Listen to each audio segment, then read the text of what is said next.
Ngayong araw naman po mga kagala ay ipopromote ko po sa inyo ang Elise Place Resort na matatagpuan sa Purok 5, Barangay Sampaguita, Lipa City. Napakaganda po nitong lugar na ito mga kagala. Bukod sa malinis, presko, ay madali lang pong puntahan. Malapit lang po siya sa bayan ng Lipa.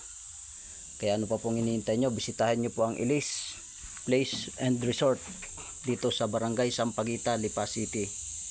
Bukod sa makakapag-swimming po kayo dito ay may maganda din po silang campsite sa mga mahilig mag-camping at sa mahilig mag-set up ng mga tent. May mga campsite din po sila dito sa paligid ng kanilang pool.